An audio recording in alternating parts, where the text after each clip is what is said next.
Podcast. I'm your host, One Strike. We don't let nothing marinate. We get straight to the sauce. Everything saucy. You already know what it is. Shout out my co-host, Santos Boxing. You know what it is, broski. Y'all big dog. Shh. Listen, man. It's time to cook up. It's time to cook up. Welcome to the cook up, Bobby. Listen, big dog. Big dog. But you know what it is. New song out, Bando. Go run it up. I'm everywhere. You're not there. I'm everywhere. You're not there, but we tuned in. You already know. YouTube, send out those notifications. Let's get it up and running. I just dropped a new song called Bando on my other channel. Go over there, run it up. But besides that, send out those notifications. We got a lot to talk about. You know, we got a lot to talk about. Like I tell people, you can't get mad at me. You can't get mad at me. You can't get mad at me.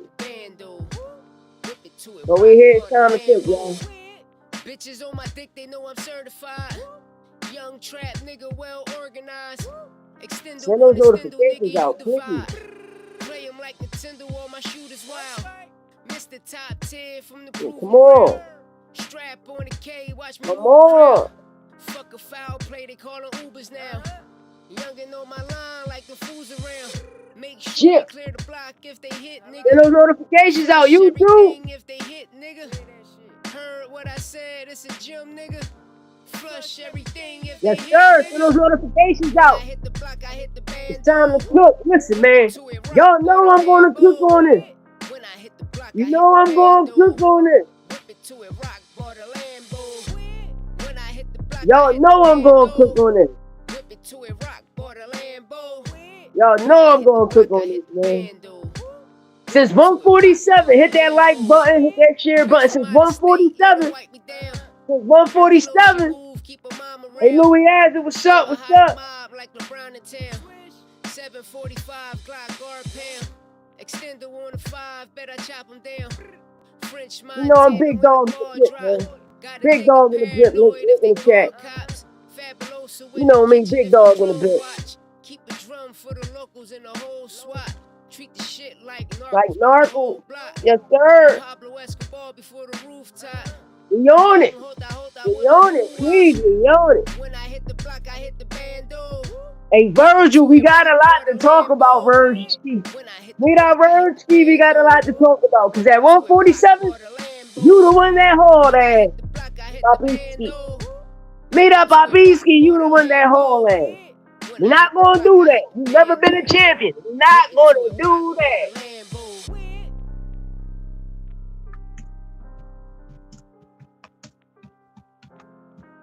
We're not going to do that, broski. You hear me? We're not going to do none of that.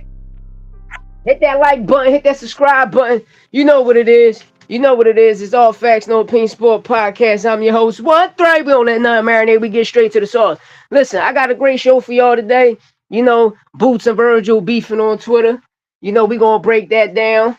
We're going to break down. Shout out to the Skywalker, a rising contender. You know, just signed to Wise Out Boxing. The brother Skywalker, Jalen Walker. You already know. Appreciate you. Listen, we're going to get into all of this. We're going to get into Richard Torres and Frank Sanchez going on the undercard of the Devin and Rolly fight. We're going to talk about Tyson Fury, you know, coming at Manny Pacquiao and Floyd Mayweather. You know, these guys nearly 50 years old. You know, what is they really fighting for? Frontline, what up, Frontline? You know, shout out to, and we're going to talk about the IBF, you know, them stripping Janovic. And, you know, what's the guy name? Tinosa, Oleja versus Shaquille Thompson for the IBF champion at 160. You know, we're gonna talk about that. We're gonna talk about Devin coming at Floyd Schofield Sr. Devin made the dumbest move in his motherfucking life. Bro, how you make the dumbest move in your life, broski? Like, come on. Come on. Bro, you gonna listen. You better have that money, because all that money Poppy Turkey giving you about to run that shit up. And shout out to all my Bodis. Shout out all my Boricuas, all my Ricans. Hey, Naj, listen, Puerto Rico yesterday, box rec was fire. We had listen, that car was lit. Shout out to Najee going out on the shield, getting up, getting the stoppage. You already know. Listen, that could have been fight of the year, man. That could have been fight of the year. It could have been fight of the year, but it shows that Najee, man, Najee. Hey, Mark, you got one, Najee. Yo, listen, man. I always said it. Najee Lopez, the Real Blast Foul Saint, Roberto Rivera Gomes. Right now, my brother Alex Showtime De Jesus. Bro, I'm real heavy on these kids. Yo, Pro Box way better than Zuffa. Pro Box way better than Zuffa frontline. They way better than Zuffa. And I hope people really understand that. I hope people really understand that and get that shit through their motherfucking head. Pro Box heavy. Pro Box heavy. He definitely is. Because Zuffa, like, this no disrespect. You know, shout out, you know, my co-host on Tooth Boxing, shout out Frontline. Hey, we game all night. What up? What up? Thanks for everybody tuning in. But yeah, I want to get to that situation right there is what's going on in the sport of boxing, all of this, you know, damn. Now I'm gonna end it off with that. Fuck that. I'm gonna end it off with that. Yeah. I ain't gonna go straight for the juggler right now. I'm gonna end it off with that. You know, I'm gonna go down here and cook on this situation. You know, we're gonna cook on this Boots and Vergil situation because this fight should have been happening at 147. If we would have got this fight at 147, nobody would be talking about what's going on right now. You know, and it's just a bunch of BS. To me, it's just a bunch of smoke and mirrors. Just like I said with this Conor Ben and Eddie Hearn situation, you know. And about that situation, you know, Eddie Hearn saying, you know, that he will re-sign Conor Ben and all this and that. I told people it's all smoke and mirrors. These people know what's going on behind the scene, and you know, good publicity, bad publicity is great publicity all around. You understand me? But you know, we're gonna cook, man. We came to cook, you know, but we're gonna get into this Boots and Vergil situation that on X, you know, they exchange words on X. They going through it, you know, which Boots should have been came out and spoke on it, you know, and told the world what was really going on since 147. But you know, Boots not the type of fighter that, you know, he got an old soul, so all he want to do is just come out, put on a show, get people out the way, and it's on to the next. But sometimes in this generation, bro, you gotta put the footwork in. You understand? Going in the ring, getting in a few scraps and all that, it works. Yes, get you to a bigger paydays and all that. But sometimes, man, you got to come out here and sell yourself. You got to promote yourself. And all of this should have happened at 147. That's all I'm saying, y'all. All of this shit should have happened at 147 because we should have got that fight at 147. We should have got that fight 2022, but we didn't. Vergil ended up sick, and people were like, damn, listen. Vergil and Stanionis was supposed to fight for the WBA title, the real belt, the real title, you know? And there's a difference, you know, between the super and the real title for the WBA. And I just want people to always be mindful of that. Please be mindful of that. You know, I want y'all to be mindful of that. You dig me?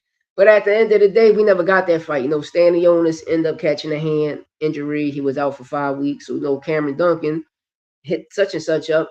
Al Heyman, Spinoza, and them said, listen, well, we got Boots. You know, Boots was going to fight the winner regardless, so we can make Boots and Vergil right now. And Vergil just ended up sick. He just ended up sick. And him and the Stanionis fight felt off 3 times. Remember, the first one was Stanionis. The other 3 was Vergil. Then Vergil ended up coming back. Who he ended up fighting? The person he was supposed to fight at 140, right? Maurice Hooker, right? But he ended up fighting Maurice Hooker where? At 147. Never fought for a title. And the demands you wanting, bro, you're not that. You're not that. And this is the key thing is, what I tell people is, once you bank on yourself, you can do the numbers. You know, your first pay-per-view numbers is always going to be low. Why? Because you don't believe in yourself. But when it's all about that back end money, man. It's all about the back end money, man. But no, getting into this Boots and Vergil situation, Boots went the Twitter, aka X, and he stated, I did everything in my willpower to make this fight happen for the fans. I waited long enough, which is true, since 147. Since 147, going on 5 years, he's been waiting. I've been waiting long enough and stuck and stayed quiet through it all. It looks like Vergil or his team really don't want to fight. I came to his fight in his hometown and told him he was next. And that's a fact. And we seen that. Vergil fought a shell-shock Lubin. Everybody thought Lubin was Lubin from 2026. Lubin ain't been the same since 2026. He ain't been the same since 2027 when Charlo got him out of here in the first round. So, you come back and build your resume with some cool names, but bro, Lubin wasn't that no more. And everybody knew Lubin was chinny since the amateurs. So we're not going to do that shit acting like Vergil put on a spectacular win. Like, Vergil win over Lubin is better than Charlo win over Lubin. It's not. Charlo got the prime Lubin and got him out of here. Vergil fought a shell shock Lubin, the chinny Lubin. I told y'all niggas this. But it shows who really want the tune-ups. It shows what person who really want the tune-ups. I'm just saying though. So Vergil come out and says, since nobody is smart enough to know how to read between the lines. Well, nigga, I know how to read between the lines. Oscar De La Hoya said he want to fight. You told your manager to go around and shop some bullshit. But what everybody not talking about, because niggas don't know shit about the court of law, you understand me? Even though if it become criminal, I'm on your ass. But even do lawsuit-wise and civil suit is, Rick Maringian fucked up by having a relationship instead of having a entertainment deal. You know what I mean? With a certain entity. You feel me? You're talking about relationships, nigga. That's where you fucked up at, because every promoter has a relationship with another promoter if they cross promoting through Simon Records. But of course, when a certain entity end up purchasing the Ring magazine and fucking up the great Ring magazine that was founded by Nat, you feel me? Rest in peace, Nat. You feel me? They fucked it up. You got a whole entity that come into the game. A government. We talking about a real government, not a government body. We talking about a real fucking government. The Saudi government coming into the sport of boxing, bringing communism. Thank you. Thank all you niggas who support the bullshit. Even the niggas that support this Zuffa bullshit that's going on behind the scenes. But finishing what Vergil say. Read between the lines and see we actually try to make the fight happen despite all the ongoing legal issues.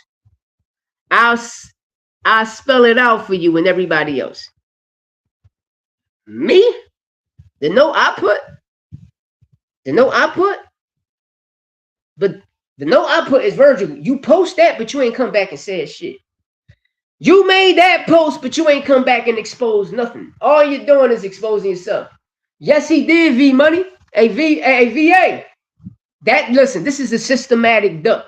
This is a fucking systematic duck. This is an illegal duck. And what I mean by that, the nigga took Oscar De La Hoya to court to duck Jerron Boots Ennis. Again. And a VA, it's all facts, man. You just hit that motherfucking nail in the head with that hammer because it's a fact. So Vergil, like, you got to stop the bullshit, bro. You really got to stop the bullshit. Because this is what the fans want.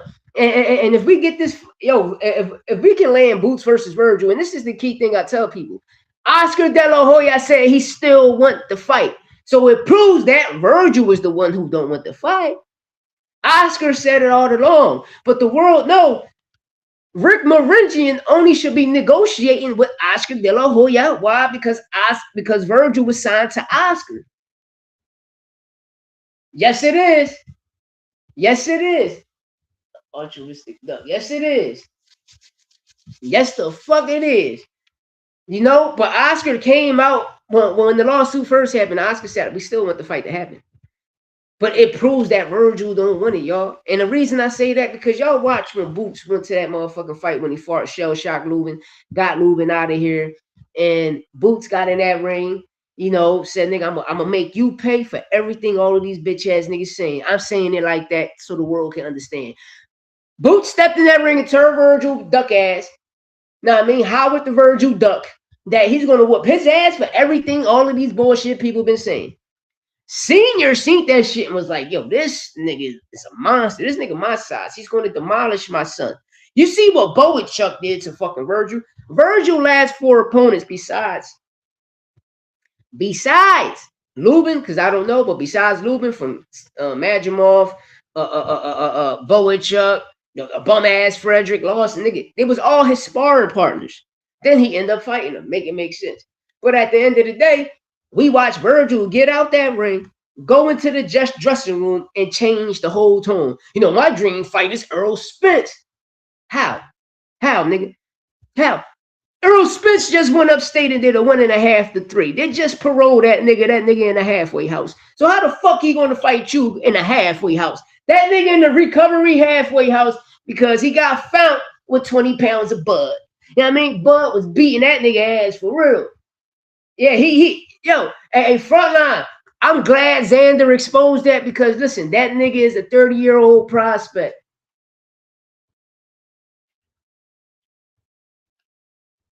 Listen, I'm gonna ask you, then who's Lubin?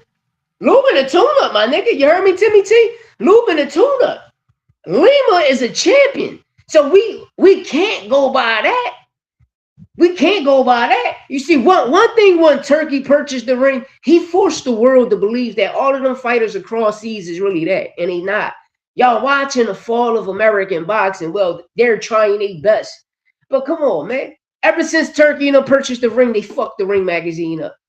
Because if the Ring magazine was so special, then when Oscar had it from 2007 all the way to 2024, why nobody cared about it? Yep, Sugar Nunes and not O'Shaka. Facts. And why did Sugar Nunes fight Rafe? And that's a fact. That's a fact. That's a fact. AVA. That's a motherfucking fact. That's a fact. You know? And we should have been got that fight. We should have been got that fight. We should have been got that fight. And that's a motherfucking fact. Because they know, I'm going to keep it tall. They know ice water is really a fucking problem. People know ice water is really a problem. Oshaki is really a problem. Ray Savage is cool. You know, I still got a lot to dissect from Ray Savage because I'm mad about the Nick Ball fight, even though I thought Ray won the fight, you know, but Nick Ball came to Rumble. You feel me? He fought a washed up root of Lubin. In front of, and I said it, like, he ain't fight the prime Lubin that Charlo fought and got him out of here in the first round. But we always knew he was chinny. Yeah, as of right now, Timmy T, I'ma say he's better than Lubin as of right now. Plus, he's an IBO champion at 160. People got to put respect on that nigga name. You know what I mean? But at the end of the day, when Boots moved up to fight Lima, people need to understand it. Boots was the unified Ring magazine lineal champion at 147. So by him having the IBF and the WBA, we know he's moving up. I'm gonna force to fight the nigga Tellez, but Tellez ended up fighting the boss Baru. And I'm gonna get into that. And then he could have fought Bakram, but remember, Lubin was in a purse bid with Bakram, so he couldn't get through none of that. But the key thing is that I'm getting to, when you look at Tellez, right? Even though he box lab / PBC, right? You look at Lubin, pro box / still PBC, right? And you look at when Boots fought Stanionis. Remember when he fought Stanionis, that was his last fight with Matchroom. But what happened? I'm just saying, to me, this is my first opinion I'm gonna give to y'all. I felt though Spinoza, Al Heyman, and Tom Brown was like, all right, we're gonna give Boots the Stanionis fight, and we're gonna get him to come back to PBC. Because when he was with Cameron Duncan, and Cameron Duncan passed away, rest in peace, Cameron Duncan, he should have stood on PBC. Tank Benavidez, bro, that shit would have been Litsky. But it didn't happen. He went the Matchroom route, and we seen what happened to Boo Boo Andres before when Eddie Hearn had him. He couldn't get none of the fights. And it's like, Boo, it's the same shit with Boots, you know? But the point I'm getting at is PBC was like, damn, like, this your last fight. You ain't going to come sign with us? Well, fuck you then. Yo, he don't get the WBA fight with Tellez. We're going to give that shit to a boss Baru. And all right, listen, we're going to postpone his purse bid. Because remember, they postponed that purse bid 2 times with Lubin and Bakram. And then Boots had end up fighting Lima. Hey, I need a fight now. You feel me? Then Robert Garcia and these niggas coming out. And this is the key thing I tell people, right? if you can read between the lines. We watched in that 2 weeks, right? In those 2 weeks when Boot's supposed to duck Devin Haney, Teofimo, and Vergil, how all three make this shit make sense, right? I'm gonna use Devin, right? Ish Henson sent Devin Haney and Jerron Boots a contract for $152. Devin Haney wrote back and said, how the fuck I'm gonna fight at 152 when I never had a fight at 147? You know what Ish told him? Well, stop lying, because at 144, that fight with you, Jose Ramirez at 144, Ryan and Rolly at 144, that's the catch weight for the welterweight fight. How the fuck you think Rolly became a champion? Because he fought at 144. Both of those fights was at 144 that night. And Ryan ended up losing and Rolly becoming the WBA interim champion. And nigga, you ran for dear life. So stop saying Boots ducked you in. How the fuck 3 contracts is going to be sent to a brother at the same time? And then when you all hear this ring shit, behind the scenes turkey shit, oh, Boots ducking, Boots want this, Boots want that. But it looks like Vergil, the nigga that went the tune-ups, a Lubin. Now you do this systematic duck shit. When you look at Devin Haney, it's like, Devin Haney, who is you fighting? Devin Haney, the biggest bitch in boxing. Team Puerto Rico plays. Yeah, I'm watching that game. That's why I'm on live now. Nigga, we got to pull it off. You understand? Puerto Rico, listen. Man, we're going to bust Italy ass. I'm sorry. We're going to whoop Italy ass. We're going to whoop Italy ass. Hey, Italy, we're going to whoop y'all. Listen, man. This is a Latino sport, my nigga. When it comes to boxing, basketball, baseball, and when I mean Latinos, I mean all of my black brothers too, because y'all motherfuckers is Latinos. We all Latinos. We just learned the Spanish language. You understand me? But this is our land. This is no shade, no blame, no diddy. But you know what? Shit's so big, we'll flip a table out this motherfucker. We're going to keep it tall. All my Boricuas do sabe. We about to whoop they ass today. We're going to listen, we're going to whoop Italy ass today. You said Rolly shouldn't be a champion? Hey, but it proves that Tank resume aging like fine wine. But this is the problem is sometimes niggas a cherry pick the wrong situation. Now, man, if I'm picking cherries, nigga, and a tiger hop out, I fucked up. You understand me? And then Devin about to get fucked up by Rolly. I promise you, Rolly going to put Devin to sleep. Rolly going to put Devin to sleep. Hey, I feel Italy, but them niggas ain't sliding like us. Them niggas don't slide, nigga. Listen, I promise you, bro. I promise you, man. Italy, we come and chop them down. Listen. I'm going to be quiet. Shout out Joey Molino. Yo, go grab y'all cheesesteaks from Skinny Joey's. Listen, I don't even eat meat. No diddy, but that shit popping. Know what I mean? But you going to get your ass with today, Joey. Puerto Rico in the motherfucking building. Hey, nigga, they Tank there more than Devin bitch ass. Who the fuck? Devin resume is ass cheeks, bro. Devin resume is ass cheeks. When Devin fought Lomachenko, I'ma always keep it tall, you know, even though that was a fade and Loma already had 2 losses, but what the fuck is Devin doing, bro? Devin Haney do not sell tickets. He don't put asses in seats. We watch him do the bitch shit the second time. Remember when Regis exposed that nigga? I offered the nigga 10,000 for the video. The nigga went 50,000. I told the nigga, you shitting me? I just gave you 500 for a picture, bro. And Devin Haney lost to a nigga named Garcia in Mexico and got his O back. And it happened again to a nigga named Ryan Garcia. I won't be on Devin F like this if he just would have took that loss like a man. And I watch everybody going to talk about this PED shit, but who worked with a well-known cheater? Who worked with the kingpin of steroids? He said, because it's rigged, my nigga ain't Beach. That shit rigged, man.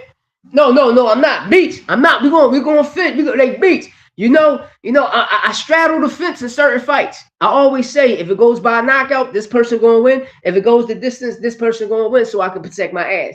The only time I felt my jaw was shout out to Edwin round 1 sports. Shout out my brother Frontline was on my Nostradamus picks. That's the only time I lost was on my Nostradamus picks. But when I picked Beats, I picked both fighters. I'm gonna pick the nigga with the power to get the knockout, and I'm gonna pick the nigga that's gonna run to get the decision. And that's how I protect my motherfucking bets. You know what I mean? Yeah, Brody got a chance. Listen, I'm gonna keep it real. I can't say that because Devin don't plant his feet when he shoot. Then Devin still got that bow and arrow jab. So what are you gonna do if that nigga left just stay up? The key thing about the fundamentals of boxing, man, bro, you gotta keep your hands up and your chin tucked. You feel me? And one thing about Dev, I'm not gonna lie, y'all. I was a glazer. I was Rick Glazer. Until my nigga, I was glazing for a week. And then my young boy came back and said facts. Shout out my broski Santos Boxing. Santos came back and said facts. That nigga, don't do that, facts. I love you to death, my nigga. Don't do that. And when he showed me the bow and arrow jab, I was mad as shit. I said, damn, Devin still got his old habits. Everything Mickey did great. Yeah, I seen y'all over there. I seen you frontline. Hey, VA Money, I seen you frontline, all of y'all over there. I was trying to hop on it, but they kept saying, like, I was trying to comment, but they kept saying my shit is on the error and shit. But Najee looked good, man. That's how you go out on your shield, my nigga. That's how the fuck you do it. That's how you do it. I want to know, was that a headbutt? Or was it a punch? Was like the second round when he got cut? Was that a headbutt? But Puerto Rico put on, man. Puerto Rico put the fuck on. Yesterday we was up there. Yeah, to be fair, you got to go to the next day after. Ryan was suspended for cheating or Oshrin. He was suspended for reporting supplements. Wow. Hey, yo, but you want to know the crazy thing, Frontline? And you can tell that they cross-contaminated his shit. Because if Ryan was on any of that, why Oshrin didn't come out in his blood? Why Oshrin didn't come out in his hair, but it came out in his urine? What's going to come out in your urine is going to come out in your follicles. I know that, nigga. I've been on probation since I gave him 17 years of my life as an adult. I gave him 6 years as a juvenile. Now that I got a new case, I'm giving these niggas another 9 more years of this shit. And I'm telling you, what's in your urine, it's in your blood and here. So why when Ryan gave that, it didn't come out? Same thing with Matias. I tell people about the New York State Athletic Commission, learn who Kim is. The bitch that found Ryan positive, May 11th. And the whole thing is, the world just watched Ryan Garcia and Mario Barrios do the 2-week check-in, right? We watched him the first time when Ryan was like 150 or whatever. And then the 7-day check-in, Ryan was such and such. Doing those check-ins, them brothers got shot up. They got tested. Why on that Monday throughout that whole week, why Ryan wasn't tested positive? Because that shit would have been the biggest thing in the world. This is why I'm going to correct y'all niggas, right? On Friday, when they do a weigh-in, why, when he was tested, why it didn't come out there? Oh, I get it. Now, I never knew. Listen, I always thought, you heard me, VA? Like when I seen Najee and Blast Foul Sink, I always, this is how I'm going to put it, right? His coach, Mark, that's the brother name, Najee is more disciplined and more educated than Edgar Berlanga. And the reason I say that, because Edgar Berlanga, when he came to the pros, he went from boxing to becoming a power puncher, you know? But I knew he was a dog. I knew he always had that dog in him. It just, he just got to sit down more and stay with his jab. He got to, listen, everything got to come behind the jab with Najee. And if he get that, which I know he get it from his camp, but like I say, certain people, they have certain habits. You feel me? It's like, for instance, I'm going to keep this shit tall. If I was to go outside, find 100,000, and I'm like, damn, what's the best thing to invest in? And a nigga come across you with a brick for 10 grand, entertainment purposes only. Nigga, I'm going to buy the brick. I'm going to buy the brick, and I'm going to ask him, you got more of these bitches? Because when I'm going to be finished, you got them for, nigga, I'll be finished no later than 24 hours. And I'm going to go wholesale that motherfucker for 17 to come back. And I'm going to buy 2. Because I'm going to put an extra motherfucker 3 to that 17 to come back. Then it's all about, But at the end of the day, I don't know, broski. I don't know. Hey, fact, leave the streets. No, I'm just saying, like with certain stuff that'll come.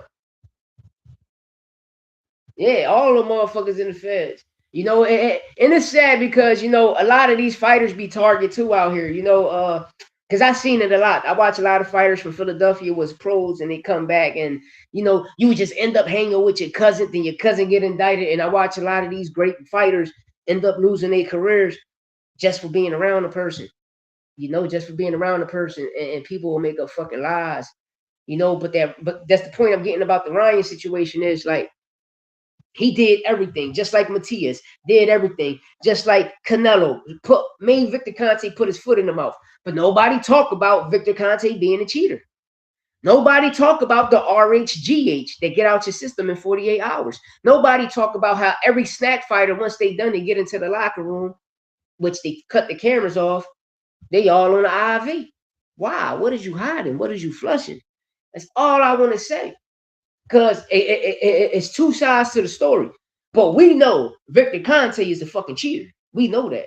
That's all I'm saying. You know, and like I say, I was glazing the shit out of Dev when he fought Brian Norman. You feel me? And I always said it. Brian Norman chinny in the first half of the fight, Devin chinny in the second half of the fight. And I was correct. Because once Devin got that knockdown, all he kept doing was clinching. You know? But I'm going to always say Devin has the heart. But the only thing that fucked up with me and Dev is them niggas keep putting strikes on me, and he made his dad do the bitch shit. He should have took that ass whooping on the chin. Prime example. Look, thank you, Frontline. Thank you. But shout out to everybody that's exposed in the situation. You know, shout out to everybody that's exposed in the situation. But it's always a cheater that'll put something on somebody else. And that's one thing I learned about Victor Conte. That nigga's the kingpin of steroids. You know what I mean? He get online and he told the world, I can get steroids out your system faster than the FDA, the CDC, WADA, even VADA that he helped start it. Because I'm getting back to Kim, bitch ass. Because when y'all look up Kim, the person that did that to Ryan, how you worked it for the New York State Athletic Commission and VADA and SNAC. I want people to understand that. It's all I got to say, and I'm going to leave it as there. And then when she did that to Ryan, which was May 1st on a Sunday, she resigned as soon as she handed in the letter. Make it make sense. Why did you resign? You know? You know? Yeah, that case crazy. You know, I know Frontline know more details, you know, about the Felix situation, more than me. I got to go do more research on that. But that situation was crazy too, you know. But like we looking at Janet back, you know, we looking at Janet back in that situation. So you mean to tell me all of this time Janet Beck was on that shit? You feel me? And I'm gonna always tell you, since I was a kid, I was always taught when you go to the gym, if you got to shoot anything in your system, it's a steroid. You're using a syringe. So anything with a syringe, it's a steroid. You know? That's what I was always taught in the gym. You know? Stay away from them needles, young blood, all this and that. And you like, what the fuck? You know? And it's just like, oh, okay. Okay. You know? All right. But while we on Devin, man, Devin and Floyd Schofield Sr., man, like what made Dev do that? That's what I want to know. What made him do that? Because Devin Haney, Dev crazy, man. Dev crazy, man. Like, bro, you about to sign this fight and give this man a big ass check. The video you pulled out is the actual footage from his house. How did you get that? How did you get that? You know, and where did this come from? Where did all of this? We know where it came from. It comes from Ish Henson, Turkey. It comes from them niggas. You know, but come on, man. Come on, that's crazy. And another thing, people, Ja Opataya, I feel sorry for him because he's going to be the poster boy of don't never do that shit again. And the reason I say that, because everybody bitching about the IBF, but nobody talking about Dana White, Turkey Al-Sheikh, Ari Emanuel, Ish Henson, Nick Khan, all of these niggas coming out here to talk about they're not going to recognize and deal with none of the body sanctions, but they you. Nah, bro, I'm going with that. Nigga, I'm going to ask you something, Beats. I'm going to ask you something, right? I'm going to ask you something. We all going to ask this. If we know our wife, right, and she got a friend that's a whore, right? That's a whore, right? Listen, that's a whore. And she chill. Y'all break up and she chill with them. What y'all bitch you a whore? Or if another nigga see your girl and they be like, yo, that's such and such girl, but damn, she with Jocelyn the whore. Niggas gonna put that narrative and think she a whore. But when it comes to us people, right? Us colored people, right? When we go in the streets, we get locked up and we come home. Don't the cops still think we drug dealers and robbers and killers? Don't the judges and district attorneys still think the same shit of us as us? But it's not a narrative when it's a fact. Why the fuck I'm going to deal with a well-known cheater? You went to jail, come home, and you still cheated fucking with gave Sugar Shay the cream. He gave Shane that cream. And Shane ain't test positive, but he came to court. Victor Conte so fucking that. And the nigga told on his wife. How you telling your wife? The bitch you told God to death do his part. Nigga, you told on your wife. Mickey told on Minnie. It's crazy. It's fucking crazy. She like, come on, we're not gonna do that. We're not gonna do that. And then, hey, Beats, what I want to say is, why all of the snack fighters is testing for RHGH? If they not dirty, this is what I want to say, right? If Ryan was dirty, why weed didn't come out in the system? He was smoking that whole entire fight, that whole camp. Why weed didn't come out in the system? Why liquor didn't? But weed came out in Keyshawn shit, right? Like a couple weeks later, right? Weed come out in Clarissa shit, right? And she don't even smoke weed. She don't even smoke weed. She don't even be around people that smoke weed. Nobody in her camp smoke weed. You can't smoke weed around Clarissa Shields. But the bitch lied and said she ate. It was like a cake, a brownie, a cookie or something. Bitch, Clarissa, we know you don't eat sweets. I pay attention to your career. Because I do believe Clarissa Shields is the best female boxer, you know, with the accolades, you know, and putting asses in seats. And I give her that. Shout out to Layla Ali, Christina Martin. But as of right now, I'm just saying, the 4 queens of boxing, Amanda Serrano, I don't give a fuck. Amanda Serrano, Clarissa Shields, Alicia Bumgarner, and Gabriella Fendora. That's mine. That's my 4 queens of boxing. Yeah, but no, listen, I'm putting my foot in my mouth, but Pap ain't gonna bring that shit to his girl. And during that time, Clarissa got found dirty for the weed. Pat wasn't even messing with her. You feel me? She wasn't even messing with Pat. And she had to wait till Victor Conte come. Remember, Victor Conte and Vada got her out the clear. And another thing is, I'll tell you who you are about who you are. Facts. You feel me? But listen, same birds flock together. You know what I mean? Listen, all I can say is, with this Victor Conte situation is, well, Vic is deep, you know? Because remember when Floyd kept saying Manny Pacquiao was on steroids and all this and that? He was fucking with Victor Conte. So, Bub, when Crawford come out of here and say, well, Manny Pacquiao was on steroids, yeah. The reason Floyd was saying that because Manny Pacquiao was dealing with Victor Conte, the same nigga you dealing with. Why do you think all of these top-ranked niggas, all people got to do is go back to 2014 when Victor Conte got Vada up off the ground, and Vada, remember, the whole team Crawford camp, American, remember, all of them niggas test positive for PEDs. Then they went to the Robert Garcia gym. Remember, all of them niggas test positive for PEDs under Vada. Then what happened? All of them niggas became snack fighters. And I want you to pay attention to Devin Haney. Why Devin Haney always force people to take Vada? Why you can't take WADA? The real WADA, not Vada, WADA. Who y'all stole y'all acronyms from. Like, come on, bro. We got to keep this shit tall. Why you forcing the nigga to do that all the time? Because why they keep hiding that RHGH? Why you think these fighters keep blowing the fuck up? Overnight. 15 pounds overnight. 20 pounds overnight. Overnight. How, bro? You're not a weight bully, then what the fuck it is? These niggas got shit that an observer shot that you won't feel no pain. The shit Bud and his core was on. All you got to do, I think, is Bub, right shoulder, his left shoulder. Bro, You see the shot on his arm. The steroid shot, like when a fiend shoot up a track mark, you see the fucking track mark on his arm. A nigga with steroids, bro, you see they back break out, they hit, they get a block hit, bro, and niggas just start to walk a little different. Look at Devin Haney, the snack fucked Devin Haney up so much. Devin Haney walk like Shannon Sharp. I'm not getting my ass whooped by a nigga that walk like Shannon Sharp. I'm sorry. I'm sorry. I'm not getting my ass whipped by a nigga that walk like Shannon Sharp, bro. I'm not.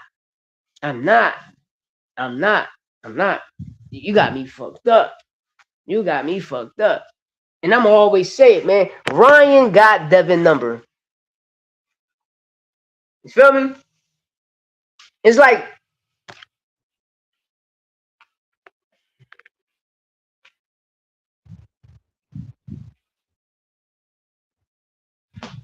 no. This is what you got to understand about. I'm going to tell you about Snack and Vada. You hear me, Beats? When you in training camp as a kid, right?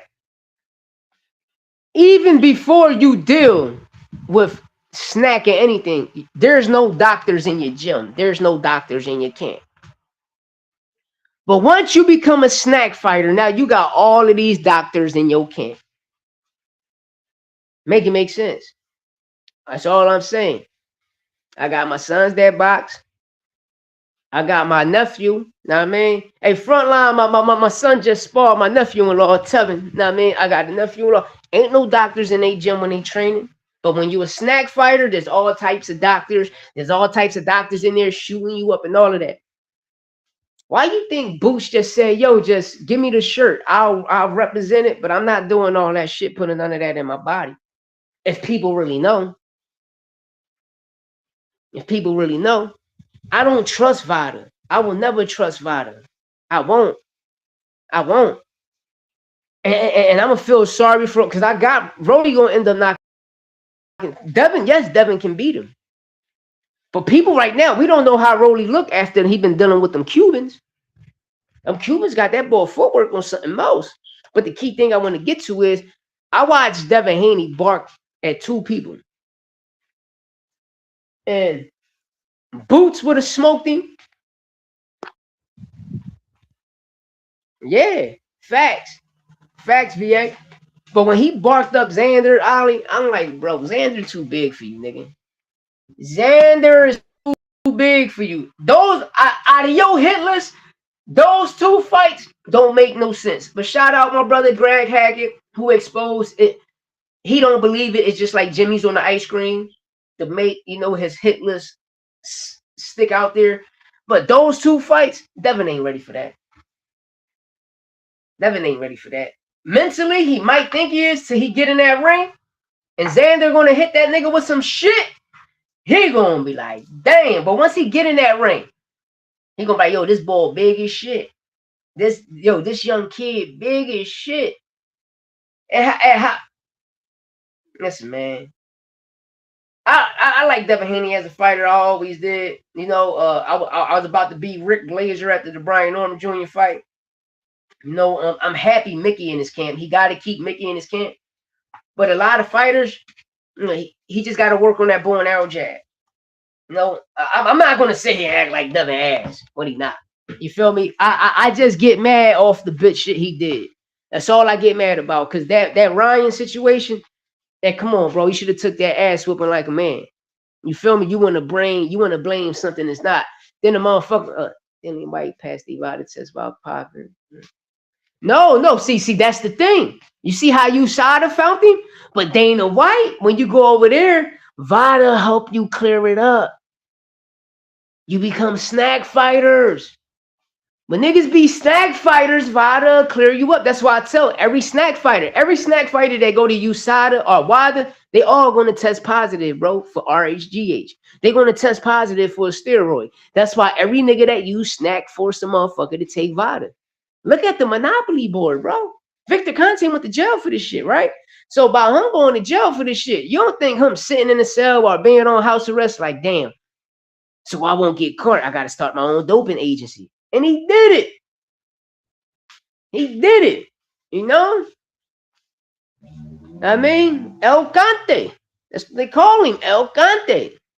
That nigga escaped from jail, but he ain't had to run through no tunnel. The nigga told on his wife and everybody else. El Cante. Know what I mean? You got Cartel Snack. So fuck a Rico, the Snacko is coming. I'm telling y'all. And listen, and when Wilder dropped this documentary, yo, y'all gonna be surprised. Y'all gonna look at why Vada different. Y'all gonna look at why every snack is such. Why you think everybody, like for instance, bro, when Shakur fought Teofimo Lopez, did he get tired that whole fight?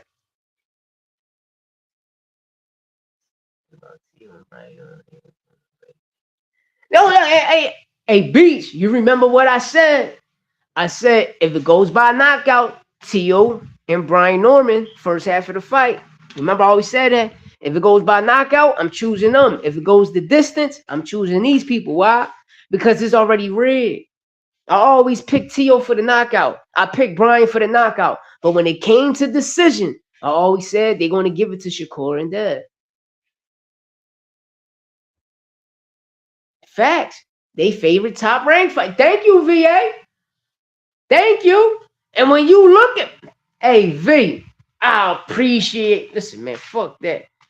I appreciate you with that one, bro.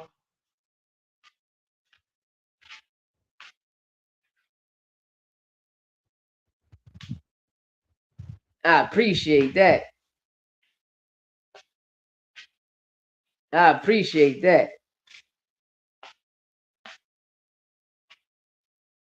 I appreciate that. That's the realest shit. Shout out to everybody on Facebook. Hey, yo, Desert Cousin, what up? Barber Mania, you need a cut and you're in the Philadelphia tri-state area, I promise y'all, yo. Go to Barber Mania. I promise y'all. You know, all top celebrities in the city pop up there. Rest in peace, my cousin Wax. Scuba, I miss you, nigga.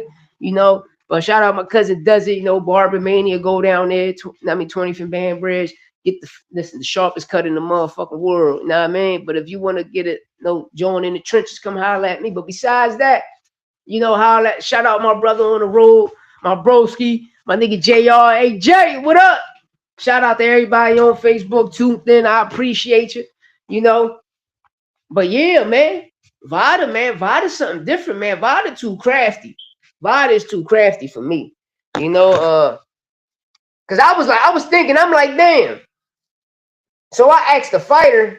That's how I know Vada don't take. The fighters don't take what we take. They said, nah, we get injections. We don't take the supplement. Y'all take, we get injections. And I was like, wow, that's crazy. That's crazy, right? So what the fuck is y'all taking? Then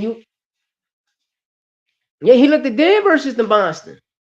But you know, over there, VA, you know, over there in Japan, that steroid shit legit. You know? That steroid shit legit. But that was Scooter's fault. That was Scooter's fault. You going over there, you know the nigga patent fucked up. You know he juiced up. You see his raps. You know, he double stack. Like, come on. And then when they checked the patent, Scooter's dad was like, nah, we're not going to take the fight. And Scooter was like, nah, you know, that Philly pride. But it ain't even Philly pride. I call it hood pride. Every hood you go to, I don't give a fuck what nationality you is, what race you is. No, coming from America, from any inner city in America or any county that's outside near a city, no, our pride is just different. The home of the brave. Like, man, nah, fuck that nigga. I don't care. Nah, I mean, nigga, I smoke 10 blunts and go still go in there and whoop his ass, nigga. Nah, I mean, like real rap. But I don't know. It's just crafty with that anyway situation, especially going across seas in general. You know, shout out to Papa Schofield who exposed. He's like, nigga, once you get across seas, snack, bro. He said, snack. They got over 40 buildings over there. Snacking. That's all they doing over there is juicing. Shakur keeps showing these niggas, why y'all not at the gym? Why y'all at the UFC performing and enhancing building? Just look at the fucking signs on the building. Why is y'all over there? For what? Why you got all of these doctors? Why y'all not filming? You can watch the film. You watch Shakur kick a whole team out. So, but you know we supposed to be, they got to get out. We ain't doing nothing until they leave. Why? Why? Then on top of that, why y'all got all of these doctors there? Why is all of these doctors there while you training? That's the key thing people need to look at, and nobody talk about but us. You know, which be a good topic, but at the end of the day, man, like I love this sport so much, man. It's just a lot of bitch shit going on, and a lot of great and good fighters is not getting the opportunity and chance. That's why I always tell these brothers to start their own promotional company. You feel me? So when you come in the game and you deal with a promoter, you can cross promote. But it's a lot of good fighters out there, man. It's a lot of good, great fighters out there. You know, and shout out to like Pro Box TV. Shout out to Box Lab. You know, for holding it down. You know, gives them the injection because I don't think the fighters know what there's. They don't. Vada give them the. Snack give them the injections. Yeah. Hey, that's some Drago shit. That's real rap. Vada give them the supplements. You heard Victor Conte come out and say, what I give Terrence Bud Crawford, I don't give Devin Haney. You feel me? This nigga was shooting Bud up so much, Bud became anemic. The nigga became anemic. Know what I mean? But the key thing is steroids don't help you have power. It gives you it give you endurance and make you laugh. It's like remember when ecstasies came out back then? And niggas was like, yo, I popped the E out. That shit felt good. The lights, I was out clubbing. But nigga, when I got in the coochie, bro, I was fucking all night. And you hear the shit. Every nigga, ding, what? Nigga, I need an E. Then you popping the E, you ain't even worried about the coochie, nigga. You out dancing and shit. You don't even dance. You dancing and shit, doing the Devin Haney. Know what I mean? Smoking a Haney pack. The next thing you know, you in the coochie. Your endurance is crazy. Now you like, bring them on, bitches. I'm 100 until you stop taking the joint and you become 101. And that's what's going on with these snack fights. Because Ryan Garcia was tired that fight. You feel me? He was tired. Everybody know Ryan got a pop. He got a kick. You know what I mean? Because if it's like that, then when Shakur dropped Josh Perry, he was on steroids, right? You know what I mean? Hey, Veer, you think it helped with power? I don't think it helped with power. I always think it, it helps with your stamina. As a kid, I always thought it gave you more strength. So, people would say, yeah, it helps with power. But I always thought, it's like it's for endurance, like your stamina, I don't know. I never took that shit. You feel me? I just go by, what? Hey, we game all night. What up? I just go by, like I say, I use the E, or if a person never did bing bing, it's a difference from like when you snort coke, it's like taking the E, you know what I mean? Like you'd be on beast mode. But I don't know. I never did steroids, bro. I don't know. But hey, gang, we need that joint tonight. I need your pick. I need your pick, broski, because I did a pick. I'ma send it to you. I just picked anything, but I need your pick. Now I mean, shout out to Arnold Barboza, Kendall Sims tonight. UFC tonight. You feel me? Yeah, but y'all, I need y'all to go check out We Game all night. Y'all can pull up over there, listen, interviews, all that shit. Shit fire. Yeah. Nah, I mean, y'all gotta pull up on the show, man. You gotta pull up on the show. Hey, We Game all night. Let them know what the show name. I'll pull that show fire, man. My brother got something. Yo, I like this, But yeah, man. And with the UFC picks, man, he be A1 on it. He be A1 on it. He be A1 on it. He be A1 on it. I promise you, yo, when I get all house arrest, I'm going to the Sixers game.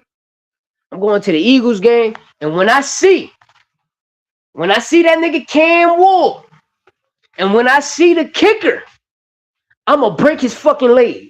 And I'm going to break Cam Ward pinkies. Both of his pinkies. Because them niggas fucked up my parlays. They fucked up my parlay. Real rap. Watch Brian Rose versus Carson Jones. That was my first bet. Carson won by K. Ooh, hey, VA. When Boots fought Lima, because I always bet on the first round knockout between both fighters. That's how I bet. Man, that nigga got that knockout. I was happy as shit. But nigga, I only won $2. Know what I mean? Because I had like, it was like 50 cents less. So I was like, man, I'm going to put that shit on that. Yo, that 50 cents got me $2. I was mad. I was happy, but I was like, dang, I should bet all that shit on that. Because I just went around be pressing anything. No, I ain't a gambler.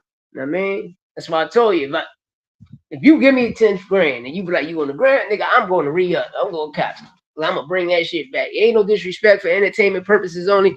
That's how certain niggas' minds think. And the reason I'm saying that, because I know Victor Conte think like that too. Victor Conte think like that too. You know? But yeah, Devin Haney, man, I just hope that shit corny, because I know it's not Devin. I just hope his page was hacked. And I'm going to stand on that. I'm going to stand on his page was hacked by the Saudis. Devin Haney Twitter account was hacked by Turkey and them. Fuck it, I said it. I said it. You know? Because we're not going to do that. But yeah, getting back to the Jay Opataya situation is, bro, it's fucked up because I see Opataya face. And at the press conference, know what I mean, after the fight, he said, I still want all of the titles. But Jay, Ja Opataya, you know what you signed up for. You watched this nigga come out and told the world. Yeah. No, he said, VA Money Group said, I bet 10K on Mayweather because Manny used to use USADA. Yeah. And you want to know what... I'm glad you brought that up too, V. We going to touch on that Manny shit and USADA situation. But who used to be with them and who got the game?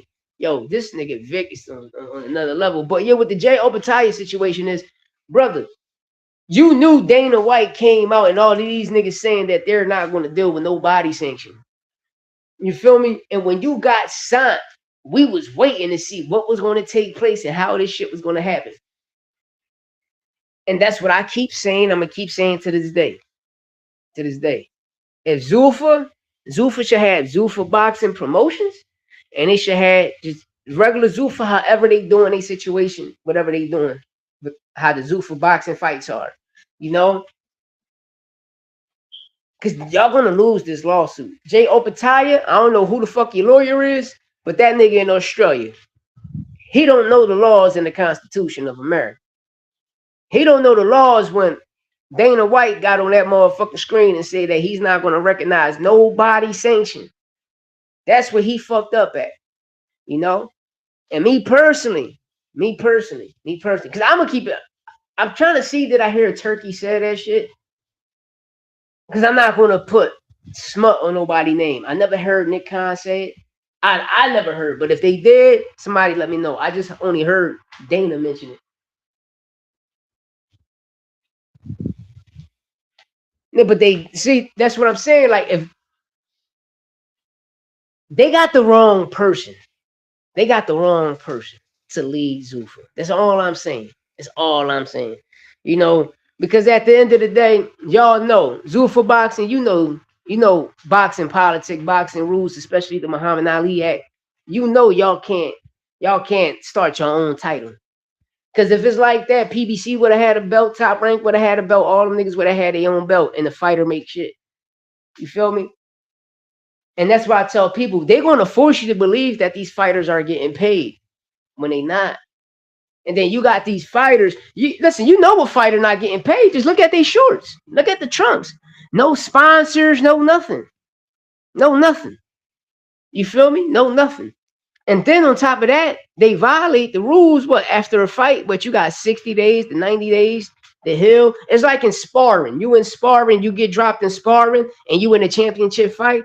Now that fight get postponed for 60 days because we got to see how you react and recover off that knockdown in sparring. And that's a fact. So the key thing is with this motherfucker is, shout out to Emiliano Alvarado. He had a fight last month. 21 days later, he had a fight last week. Come on, bro. 21 days later. Nah. Hey, VA. I like for us, we like boxing. You feel me? So who cares? But I'm just saying for these young fighters, who believing in something. Because the only thing I always push on these young niggas, man, start your own promotional company. Start your own promotional company. Even if you can't book fights, because at the end of the day, if you believe in your talent and you believe in yourself that much, when a big promoter comes to grab you, he can buy you. He can buy you out of your own contract. Now you quadruple your whole situation. Oh, you want to sign me? I need this out of the contract. I'm signed to these people. Buy me out of this contract. Now they paying you just to buy you out of that contract. But you ain't even got to do that. You can be like, yo, fuck buying me out my contract. Let's cross promote. Now you building up your shit. So during the prelims, you can have all of your fighters on the prelims and make money, and probably have one of your best fighters on the main card to open up the card. And then whoever, let's say a Matchroom, a PBC, or a Top Rank, or a Golden Boy, now you eating with them. You know? I think business, I think, because I stay on my son ass about it, bro. Listen, learn the game, because you're going to understand. Hey, OTB, what up? I appreciate you, that bando joint, right? And I tell kids, man, like, best thing to do is, come in the game with your own promotion so you can learn the business. Because a lot of these kids, that's in the game, that's in those gyms, they believe in it, that it's a sport. But once they get where they get to, they're going to understand the business of boxing, and they're going to be like, damn, it ain't everything I thought. Yeah, because it becomes a business now.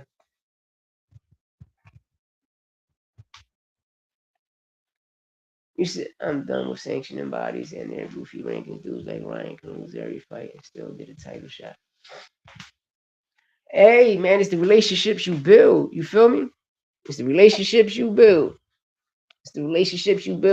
But at the end of the day, VA, we gotta, and I'm gonna blame myself. I'm gonna blame a lot of these commentators and boxing analysts and critics. Why? Because we don't shine light on other fighters. And I always tell my son this, and I always call I'm gonna mention like every popular fighter that we know now, I call them commentator fighters. And why I say that, because it's always a Timothy Bradley, a Andre Ward, a Paulie, a motherfucker, a Abner Mars, like certain commentators on certain scenes. They are mentioning a name, and the person they name is the fighters they behind. But when you got a motherfucker like Oswaldo Molina, nobody talking about. You feel me? Nobody talking about Oswaldo Molina, none of that shit. Nobody talking about a Dennis Thompson. Nobody talking about a Jalen Walker. Nobody talking about a Alex Showtime de Jesus. You feel me? But them brothers is putting in their work. Nobody is talking about a Roberto Gomes. You know what I mean? When he's a true dog. You feel me? None of these commentators talk, but I bet you once one mention their name, they'll blow up and become commentary fighters. But when you got all of these other dogs that's down here waiting on their opportunity, they never get their chance to shine. You know what I mean? Because nobody talks about them. So what I do my best to try to cover all of them up. You know?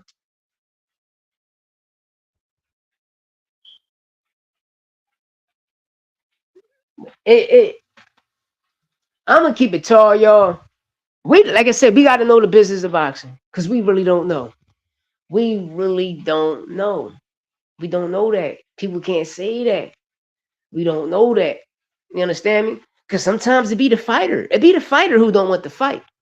No, we all can sit here and say one thing: fighter ain't no fighter, scared to fight. No, sometimes, nigga, it's the fighter. It's the fighter that don't want that shit. It's the fighter who don't want that shit, man. You know what I mean? It's the fighter. One thing about Don King, that's what I say, man. If a lot of niggas know, back then, we ain't go through none of this shit. All of this shit is the Mayweather effect. You know how they say the Mandela effect? I call it the Mayweather effect. That's what I call it, the Mayweather effect.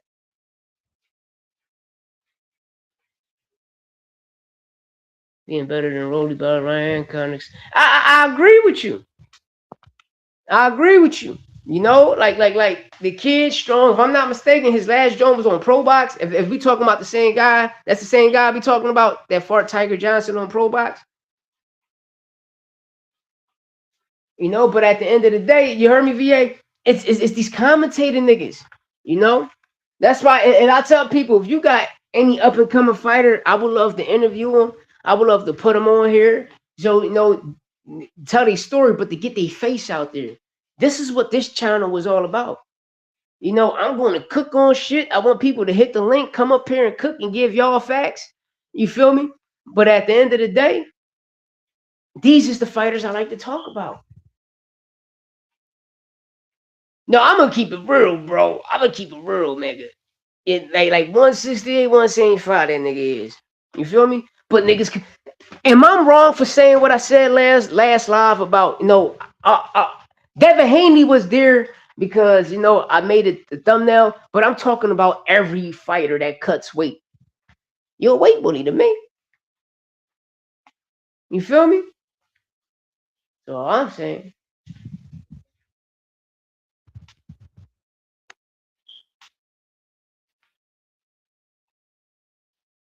Yeah, same thing with Zuffa though. Zuffa trying to listen.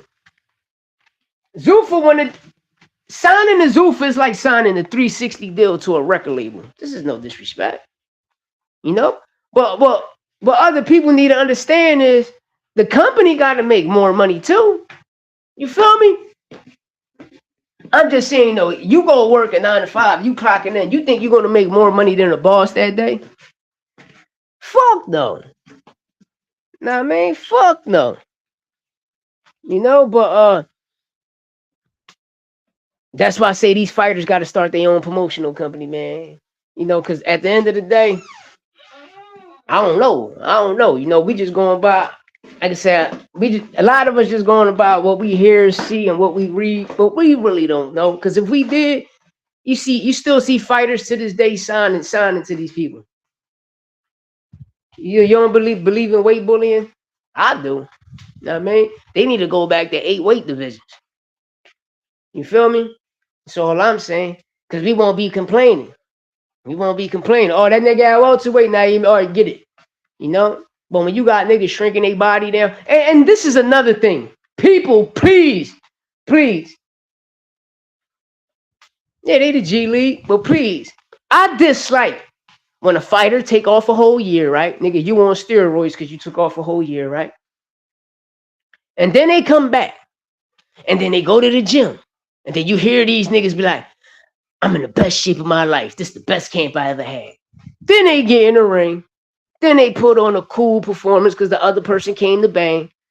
Then they want to say, man, I had to get the rust off. Nigga, you just said you was in the best shape of your motherfucking life. Nigga, that's what sparring for. That's what camp for. To knock the rust off, my nigga. That's why it's called elite sparring. Nigga, you bring in elite people. Yo, hey. Espinosa, Rafa. Oh my God, bro. That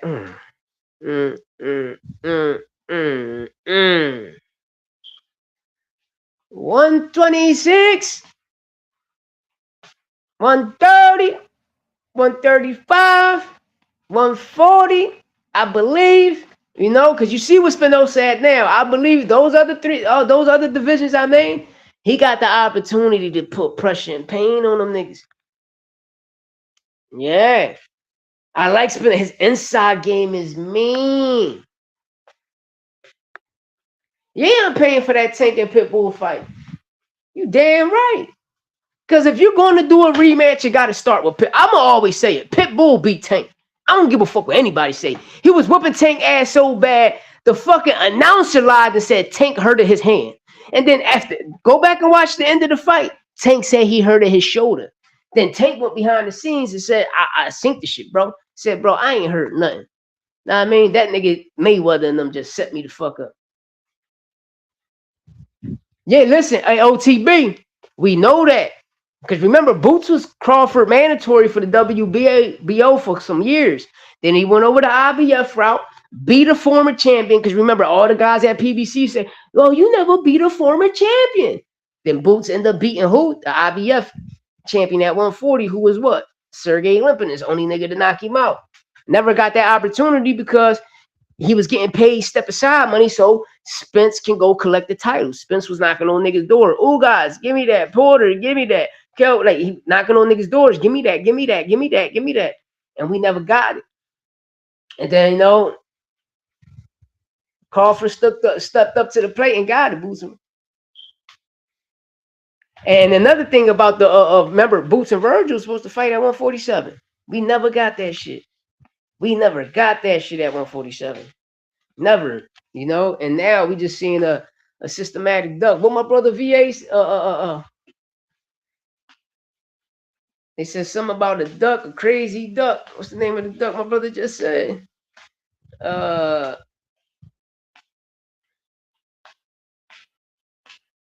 but OT, like, at 147, we should got a lot of bangers. And right now, we should have a lot of great bangers. But I'm always saying, if Vergil come back and fight another nigga this year, he a bitch. He a bitch. It's him who don't want to fight. We seen this story at 147. It's him who don't want to fight.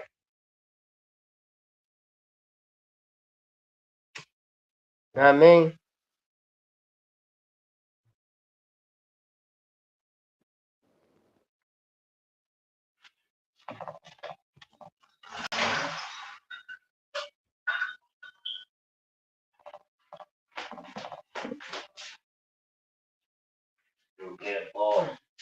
But yeah, man, like, we gonna see tonight how this 147 situation take place. We gonna see tonight, y'all. We gonna see tonight how Kenneth Simmons gonna come in. You know, hopefully both of these. I just pray that both of these fighters come in, put on a great performance, and you know, because it's still two heavy, solid names in the sport of boxing, especially at 147 for Arnold Barboza or a Kenneth Simmons. Especially at 147, there's still a lot of opportunities, win, lose, or draw after this fight. You know, and I do believe, you know, damn, this gonna be a one. This gonna be a sneaky banger, y'all. CNN boost training camp doesn't get his team. Oh, hey, Beats, you don't listen. Don't do that. Don't do that. Don't do that. Don't do that. Boots the shit. Don't do that. Do not do that. Do not do that. Do not do that. I can tell y'all kids wasn't watching him with Cameron Duncan had him.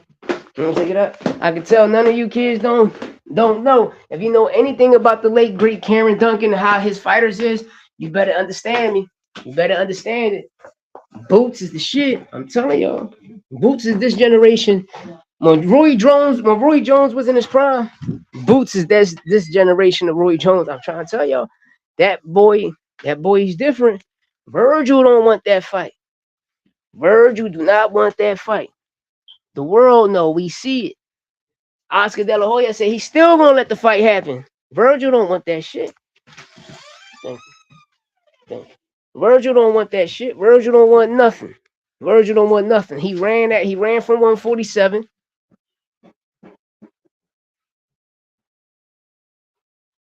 Why is he pivoting? Bro, this is what you gotta understand is if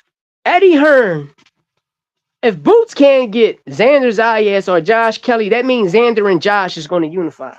You feel me? Because Boots is the WBA interim champion. And Josh Kelly, the IBF, that shit is already in both of their contracts. So we see they trying to go with short weight to undisputed. Charlo, the bigger name than Vergil. Bro, people gotta stop that, man. Vergil never been a champion. Vergil don't put asses in seats. People gotta stop that. Vergil don't sell tickets. Vergil couldn't even fill up a fucking stadium. People gotta stop that. Charlo sells. That nigga was a pay-per-view nigga. You know what I mean? PBC, listen, when people deal with PBC fighters, people gotta stop that shit, man. I mean, people put Vergil never been a champion. He ducked at every opportunity. Even at 140, you're supposed to fight Maurice Hooker at 140 for the belt, but you end up fighting Maurice Hooker at 147 for shit. Come on. The title shot you get, nigga, instead of coming back, securing that title shot, Castagnione's been out the ring all of that fucking time. You come back and fight a Maurice Hooker. which you should have fought at 147, but you should have fought him at 140, but you end up fighting him at 147. You feel me? Like, nah, but Vergil not a big name. He not a big attraction. He ain't even that. Y'all look at he was ass in the amateurs. Know what I mean? But when you got the dog in you to go out there and put on a great performance, I give that to Vergil. But he's not that, bro. I seen these stories before, bro. I can name you each fighter what these niggas are, bro. Every fighter. Like Devin Haney. Devin Haney, the new American. Well, I said it. He's the American of this generation. Jake Paul. Jake Paul is the Butterbean of this generation. Niggas don't know who Butterbean is? Go look up Butterbean. The IBO situation he always put on, like, but at the end of the day, it's a fact. Well, it's my facts. You know what I mean? Because that's what I see. I know who got the dog in them, and I know who don't. I know a commentary fighter, and I know who niggas is going to glaze and dicky. You know? Shout out to Pretty Boy Floyd. Shout out to Money May. But when you look at Money May and you look at his judges, all you got to do is look at David Moretti.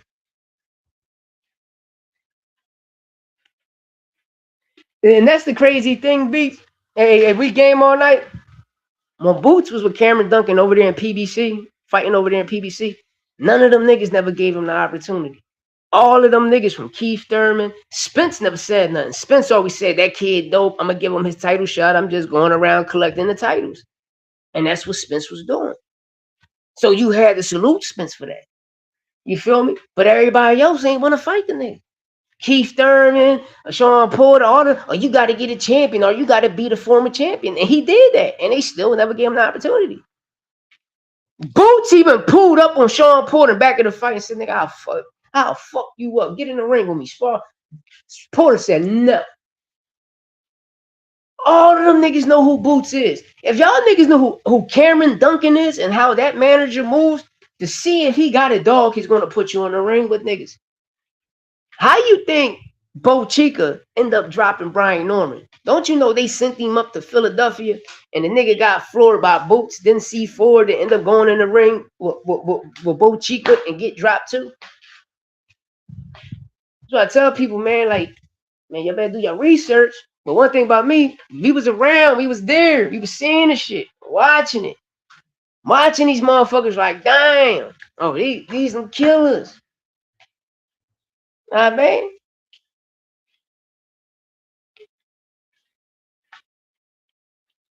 Shakur, Sugar Ray Leonard, Keyshawn, this time you heard. Mine is there. You think Tank Hagler? Hey, it can go like that.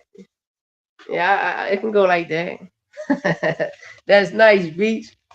You know? Because I'm going to be real. Like, when Porter fought Bud, I thought he was going to get like the Marvin Hagler, Tommy Hearns type of fight, like of this generation. But Porter didn't show up how he usually fight, you know? And I was like, but then I understood these brothers knew each other since they was 12 years old. So their friendship is deep. And then when you look at Kenny, like, nah, Porter, we're going to give him the alley-oop so he can get his chance to break, you know? And that's when Bud made $8 million, his biggest check at the time. And then, you know, when he went over there to fuck with PBC, signed that one, I mean, that it was a 2-fight deal. People don't understand with PBC. But he ended up getting that situation with them, and he made the biggest money he ever made in his motherfucking life. And Bud to tell you that. Hey, sports prediction, what up? It's crazy how Boots' career is going. Hey, only thing people can blame is Eddie Hearn. Listen, when Boots signed to Eddie Hearn, I just looked at Demetrius Boo Boo Andre. When I seen how Boo Boo Andre's career was stalled out, you know, that's what is going on here. You know, and when you look at Boots, he went on the European tour. Gotta keep it tall. I mean, at least when you was with PBC, you know, you got good names. You fought Olympians, you fought some former champions. During the time from Castillo Clayston to Alvarado to Serrano to motherfucker to Roman Villa, you know, from Karen Chuckazine, all of those guys, when they came in the 2017, 2018 class to the welterweight division, Boots, you fought them. Cool, but nobody not gonna recognize those names because a lot of people. I'm a kid. To me, I just watch a lot of people started commentating on boxing after the Bud and Spence fight, and I just watch a lot of fanboys come out, you know. But if people have been fans and watching the sport, y'all know everything that I'm saying in 2017 all the way to 2022 in the welterweight division. That's everything that was happening. 2019, Boots became Bud Crawford mandatory. He became Bud Crawford man. 2021 going on 2022, he went the IBF route because Bud wouldn't give him the chance. You feel me? But it was Top Rank. Top Rank wasn't trying to do business with these PBC. But nigga, I'm not a PBC fighter. I'm a Karen Duncan fighter, which means it's Karen Duncan is who manager? He's both of they fucking managers. So make it make sense, yo. Make it make sense. And one thing about Cameron Duncan, and when he signed a fighter, you should know what he do. I want to see if I got a motherfucking dog. I want to see if I got a dog. And he's going to ship you around. Until you call him up and say, yo, I need some better work. Then he's going to send you to where he's going to send you at. And I'm going to keep it tall. I'm going to keep it tall. It was only two places he sent you. He sent you to Philly, to the Bozy Dungeon, or he sent you over there to Bomac to go see Bud. And that's a motherfucking fact. And if you're a lightweight in that way, I'm going to send you, if he in Vegas, you're going to see Tank, or you're going to go to Baltimore and see Tank. Y'all better understand who that nigga was. Yeah. And I watched Shakur Stevenson talk about the rehydration clauses, right? On stipulations on certain fighters. Hey, Core, if you want a rehydration clause so bad, just go to IBF route. Where people they want to fight you, they got to do the rehydration clause. You feel me? But for people to shit on Tank about a rehydration clause, and then you got a nigga that's coming out mentioning it, bro, come on, man. Come on, man. That's all I'm saying. Come on, man. You know, but at the end of the day, you know, not every state, but certain states, you know, have a rehydration clause. Certain states, not every state, you know, but niggas don't be fucking standing on they shit, man. Niggas don't give a fuck. They not standing on nothing. They just want to, you know. Listen, I'm gonna keep it real. Let's go back to the 8 weight divisions, man. And for a nigga, if you cutting weight and you bitching about you cutting weight, don't fight there. Don't fight there. Don't fucking fight there, man. Real rap. Real rap. If you can cut weight, let's say you walk around 160. Fighting at 154, 147 is great. But if you cutting your shit all the way down to 135, you deserve to get your ass whipped. Nigga, I'm gonna put a rehydration clause on you too. It's like, for instance, I like Andy Cruz. You know, do I think Andy Cruz is a 12-round fighter? No, he probably won 12 rounds, but you know that gas tanks mean a lot. So I'm going to watch a lot of people will say, no, he in Bulls, he can't listen. Your engine, your tank starts when you a child. It don't start when you become a grown man. It starts when you become a child. The difference about us American motherfuckers that's really in the ghetto, in the streets, I'm just in America, county, suburbs, I don't care. We playing sports. So a lot of us that play basketball, you know, which I always think, no, basketball helps with the fundamentals of boxing because, you know, you pivot. You dribble the ball down, you stop on your left foot, that's your pivot. You can't move it. You stop on your right foot, that's your pivot. You can't move it. You trying to go throw a hook shot, you got to move around. But, hey, facts, Italy. Good, y'all around us that. Yeah, I hope we pull this shit off today, OTB. Puerto Rico, let's go. Nah, man. They had me in that motherfucker.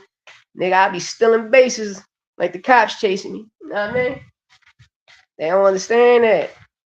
Yo, when I was upstate, man, my softball team was butt cheeks, man. My nigga, when I got discharged, because I was the coach, nigga, we was 0-13. That's crazy, right? My last game, we played these niggas like 55 on up. They whooped our ass. But one thing about my team, we still put numbers on the board. You feel me? We probably lost by 1. We probably lost by 2.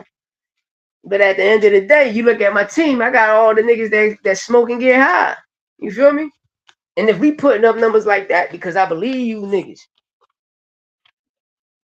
I believe you niggas, you know what I mean? No, but my baseball team was ass though. I'm gonna keep that shit talking. Now, don't do that to me now, YouTube. Please, please. Don't zap me now. Damn. Don't zap me now. Please don't zap me now. Had a good show though, great show, man. So another thing. You know, of course we getting, you know, Devin the unification with Rolly. But Dev, damn, don't do that. Come on. Y'all zapping me again, man. Come on, man. No, we should have got that Tiger Johnson and Devin Haney fight. Because it's a storyline there. If we couldn't get the Ryan Garcia situation, even though with the Rolly there's a storyline. But with Tiger would have been a great one right now. Because that story, that joint heated, and you see how Tiger coming. And shit, don't get me wrong. Tiger end up pulling it off, getting Devin out the way. Could Tiger do it? Could Tiger Johnson do it? That would have been a perfect fight for Devin, you know? But hopefully the next fight for Devin, we get that, you know? If Devin and Rolly happens and we get the winner out of that, you know, hopefully Tiger can get the winner out of that, but it looks like it's going to be another unification bout. We going to see. But I'm hearing September, Ryan and Connor. And I came across somebody else for September for Ryan. But it looks like Ryan and Connor. That's what it looked like.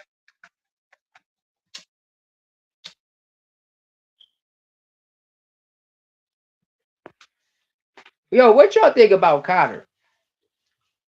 No, all of this publicity for me, I said it, all of this shit was smoke and mirrors, and it just was to make Connor Ben a superstar in America. Because I want them at full. Thank you. Facts. A sports prediction 101 fact. And that's a fact. That's what I'm saying. What Shakur doing is leaving a bad taste in my mouth. I'm like, bro, you're supposed to do that shit behind the scenes. Don't let everybody know. You feel me? Then on top of that, when you want to be the person, you want to be the person at their best. Not a person that's feeling a little drained. Nah, I mean, not a person. Just look at their faces, man. Look at their fucking faces. I don't want to fight a person like that. I want you in your prime. So when I whoop your ass, like what Shakur did to T.O. You know what I mean? You know? Because me, I hate excuses, bro. I hate excuses, man. Like Canelo, you wanted therapeutic use exemption because Bud got it. And, you know, which was a lie because Bud never had a surgery on his shoulder. That's why we couldn't get the Vergil fight, which was bullshit. Because when they asked Bud, yo, how your surgery? I mean, how your shoulder doing after your surgery? Bud looked confused, like, yo, what the fuck you talking about? Gotta be mindful. During the time when Turkey, like, well, Boo 22 tune-ups, which was a lie. Turkey came out and said Bud got a surgery on the shoulder. Now, man, that's why I'm like, what the fuck? And then Bud ended up with therapeutic use exemption for the Canelo fight. And if anybody know about you having therapeutic use exemption in the fight, what is you hiding? You know, Floyd had it for Pacquiao. A lot of these fighters be getting that shit. You know what I mean? But all I'm saying, I want a person at their best. I don't want no excuses of how niggas to give excuses like Canelo giving excuses. Certain people give it. I don't like that shit, bro. Nah, I want the champion at his best. I want everybody at their best.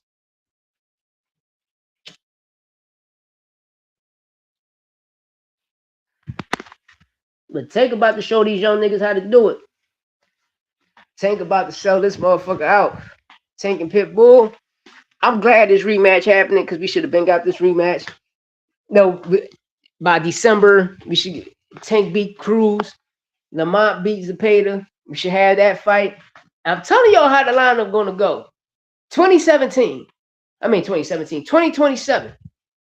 Tank Shakur, the biggest fight in boxing. We're going to get it. We're going to get it. I promise y'all, we're going to get that fight. December, we're going to get Tank. If Tank knock out Pitbull Cruz, we're going to get Lamont versus Tank for the WBC title. Mark my word. Because people are not looking at it how everything is lined up. Lamont Roach, right? You're fighting at 140 for the WBA, right? You that route, right? How the fuck you ranked in the WBC at 135 too? Go straight to a title shot, not even the number one contender, not even the mandatory. Javier Herrera, he should have been elevated. They ain't even elevate my nigga. They ain't even elevate my nigga, bro. Cause this was about to happen. Watch it happen just like that. They're going like, damn, this is crazy. Yeah. They're going like, damn, this joint crazy. Yeah, this is how it's taking place.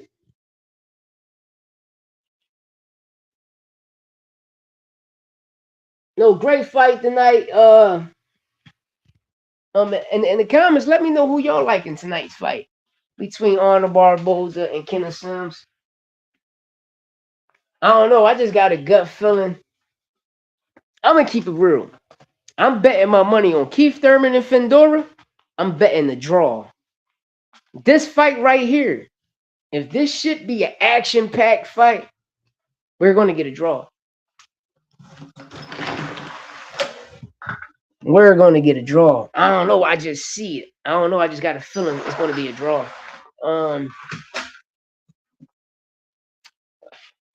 I got Fedora, but she's gonna be in a tough fight. She's gonna be in a tough one about the sister she's fighting. The prelims, Oscar and them prelims, know what I mean, it's gonna be crazy. It's a lot of heavy hitters on that prelim.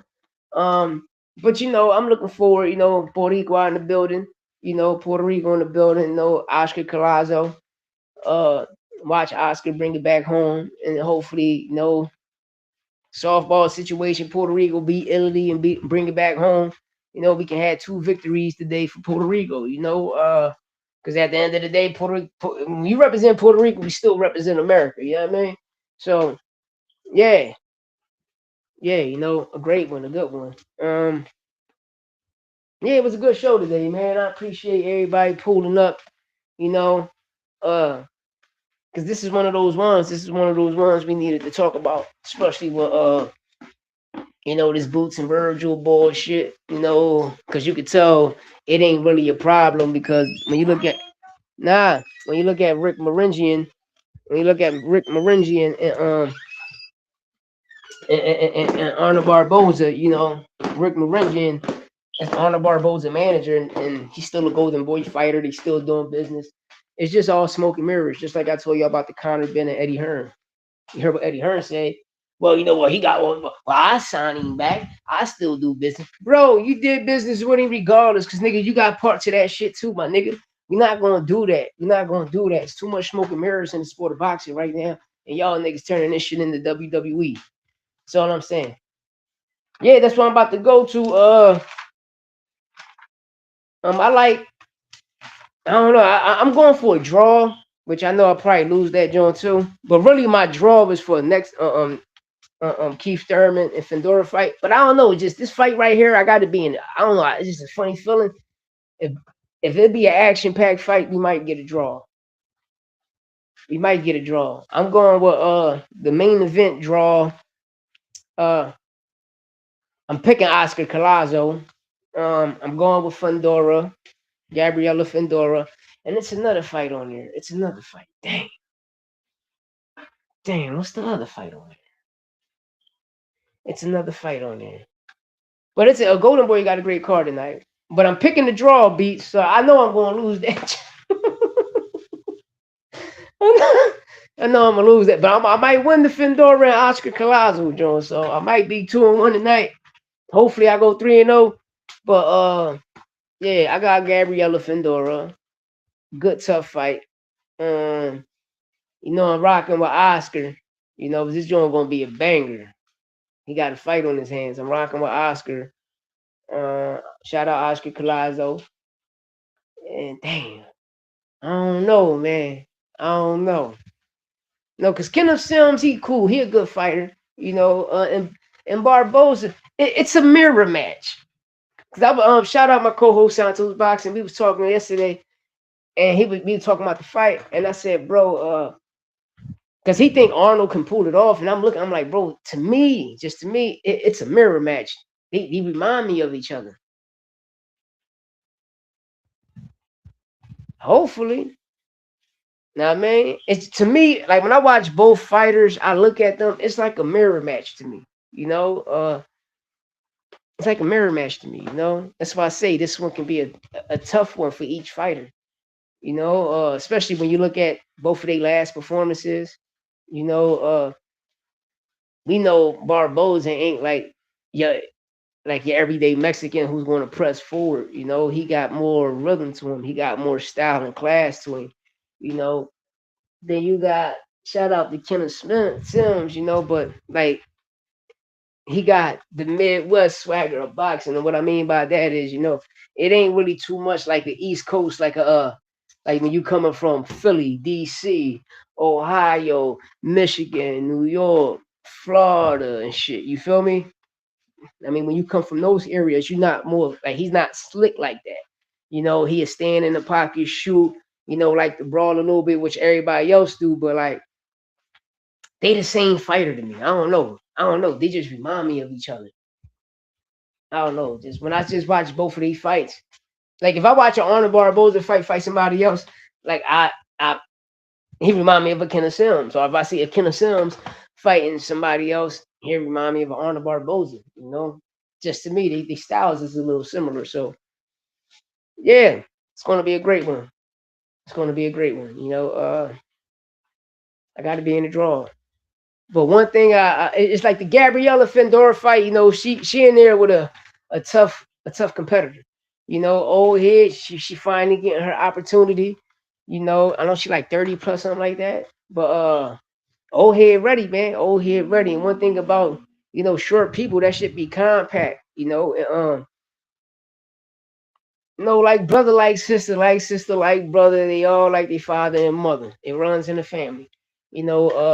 Could her button get cracked? Yes, it can. We're gonna see which Fendora is gonna pull out the victory this month.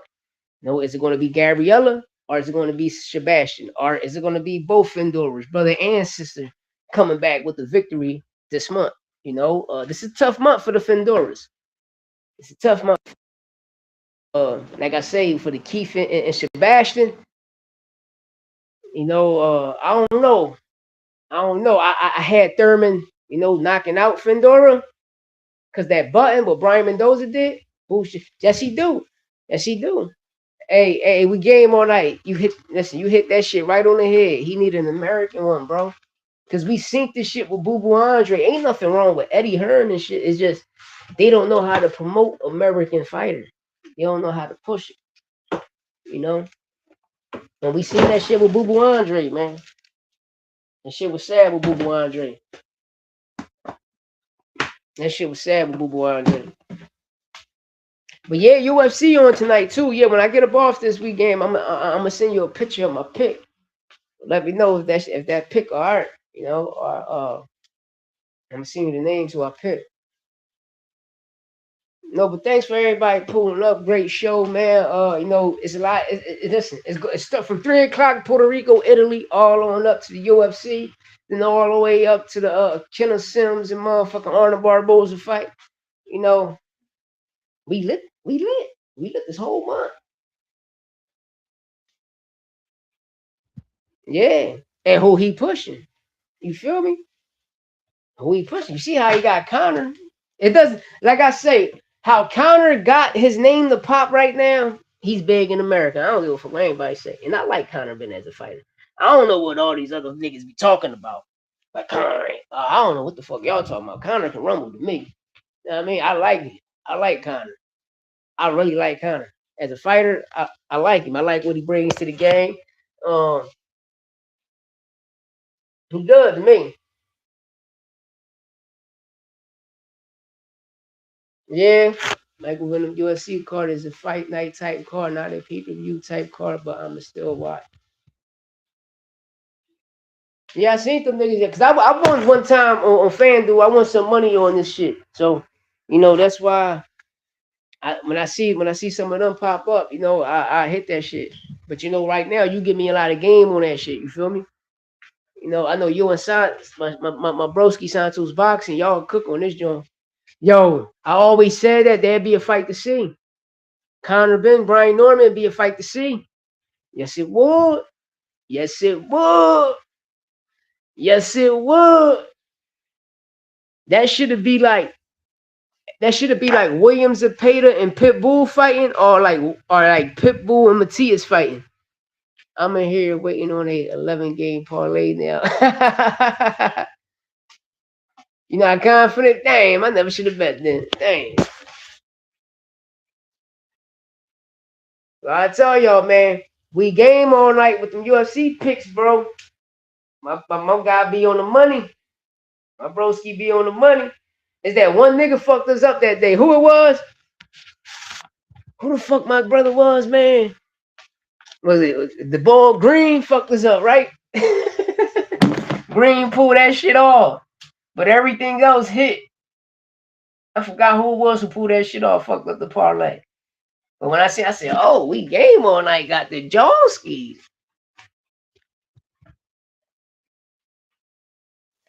Real shit.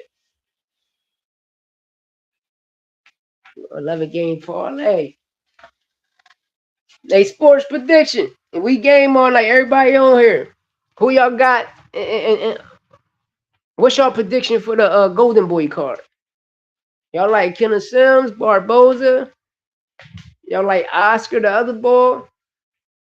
They need to fight the Roaches, the Pit Bulls, the Normans, all the brawlers and inside fighters. Yeah.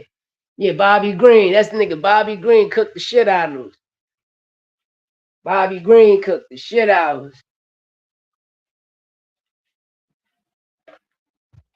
Hey, Beats, no, man. Every time I be, man, my picks be ass wipes. But you know how I save myself on a pick? Because I always choose a nigga that I know that's going to win in the decision. That's how, like, if Shakur ever go to the decision, him or Devin Haney, you know, they're going to always get the victory. It depends what type of fighter it is, you know? Bet the house on Gabby. You know,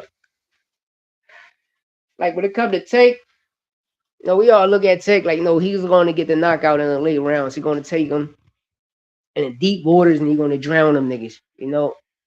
Like how David Benavidez is, how Boots is, Tank, how Bud was. You know, even Keyshawn, Tank versus Ben will be a banger too. You heard? Yeah, I'm reading your comment. Yeah, that's gonna be a banger. Yeah. Oh, that'd be a good ass fight. That'd be a good fight. Tank and Connor, 140. That'd be a good fight. But I like what you said about the Pitbull, like him fighting Pitbull and the Roaches. Connor be good. I gotta look a little closer at the cards, bro. I got college basketball and baseball games on. Okay.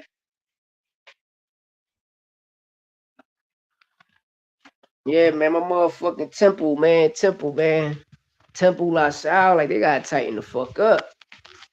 Temple gotta tighten up, man. Okay, thing about Temple, we get some good coaches and smart, good players. But man, we need one. We need one, man. We definitely need a college championship, yo. We need something. You know, but shout out, you know, Villanova, you know, bringing shit, people that bring it home for the state, but we need one for the city, man. I mean, remember Jameer Nelson and shit? What was it? St. Joe, St. John, whatever that school was fucking called. Evan Matias. Even Matias, yeah. Even Matias. Matias would be a good fight for Connor. It'd be a good fight for Connor Ben. You know? Especially if Matias moved up to 147, which I believe he should move up to 147. Because I think, you know, he'll have... No, even though he got pop, I think his pop would be more stronger. I won't be surprised if Matias go to Zuffa. I won't be surprised. Because I'm going to keep it real. By you just mentioning that shit now, it can happen. It can happen. It can. Oh, shit. You got Jalil Hackett over there in Zuffa. Him and Connor Bennett be a banger. Jalil Hackett versus Conor Ben? What? A firefight. That's a firefight. That's a firefight. You know? Even Matias and what I think about Zuffa, listen, long as we get in fights, bro, I'm cool. You know what I mean? I will talk about everything else, just to bring to put awareness out there on certain things. But my awareness is to the young fighters is start your own promotional company. Come in the game with your own promotional company. You know, that's my message out there to everyone. But hey, wherever you going at to get your bag, I salute you. You feel me? But I'm gonna always create content. I'm gonna say what I gotta say, but I'm gonna always bring up start your own promotional company. But hey, boxing wins. It wins. You feel me? Even though it's some nut shit when people attack the Muhammad Ali Act, which I disagree with and I don't agree with, but at the end of the day, it's boxing. People don't like their car shit. I like their cars. See, car number 3 was the fire-ish car. You feel me? But they had some cool cars. I felt in love with some fighters that was on the card. Even though Emiliano Alvarado, his first fight was great, second fight was kind of, you dig me, like, oh, all right. But Oswaldo Molina, he grew on me. I don't think Ben would take Hackett. He's not here to build no one name. He's competing for names. You know what I mean? So that's how I feel about it. Sports prediction. But it's good for boxing, man. It's great. And but yeah, Jalil would have been a big name, but I don't know. It's like I tell people, man. He was with Mayweather and he put on the situations, but when you're associated with Tank, and that's what I felt with Richard Hitchison, and I felt with all of them young motherfuckers. Tank was the inside guy, so no, Tank is really over here telling people, yo, this shit not really. Everything over here is not peaches and cream. Know what I mean? It's not peaches and cream. So I don't know. Know what I mean? Because people got to remember, Shakur Stevenson could have signed to Floyd Mayweather, but Floyd didn't grab it. Floyd could have signed all of them niggas before everybody, but he ended up sticking with Tank, Hitchens, Jalil Hackett, Rowley. You feel me? And when you see that whole situation, because Devin was supposed to be the first signee. It was Devin, Shakur, but nigga Tank was there. Tank was there. Nigga Lamont Roach was there. Jerron Boots Ennis was there. You feel me? But niggas wasn't, at that time, Floyd wasn't really trying to focus on a nigga that's in his weight division. Because niggas could have had niggas, but Cameron Duncan was snatching niggas up. If people know the game, people know the game. But Tank was the one. You feel me? Tank got the opportunity. Tank was the one. Tank was the inside man, letting them know, like, bro, if he thinks if he feels that you're gonna surpass him, this is the corny shit he's gonna do. And that's why I'm mentioning, the reason I'm bringing this up, because we seen how tight Jalil Hackett in Africa was with Tank, like brothers, right? Then you see Tank in a situation with AB, which Floyd don't really want a person to pass him. And at that time, AB could have been the one that surpassed Floyd. The character AB put on all of the time. All about billions. It's the only fighter you seen doing shows, not concerts. The nigga doing big ass shows in stadiums and still boxing. And then when Tank come in the scene, 2015, and then Floyd daughter end up like all corny shit, So damn if you do, damn if you don't. So if Tank would have never brought Yaya Mayweather up on a Snapchat, Floyd would have still talked shit and hated on him, And that's what I seen. And the reason I'm bringing this up, because Africa and Jalil Hackett fell victim to that situation. Oh, but since people fiending for you, wanting you, well, I'm gonna do your homies dirty. And they not really know what's going on. But when you're on the outside looking in and you've been around motherfuckers like Floyd, When you grow up around, when you grow up in the streets and wherever you at and been around niggas like Floyd and that type of mentality, you can read between the lines and see that shit clear as day, you know? And then like with the Eddie situation, when you go the matchroom route, nothing. Still ain't get nothing with Hackett. That bullshit robbery fight was crazy. And I believe that probably was Jalil Hackett last fight. And I seen that story. It's like signing the top rank. You're a fighter at top rank, and you on your last fight. You on your last fight on the contract, and if it's a close fight, they're gonna rob you. And then when you re-sign back with them, they give you the rematch. We seen the shit with O'Shaquie. O'Shaquie was on his last fight. They robbed the shit out of him, gave him the rematch to get his title back.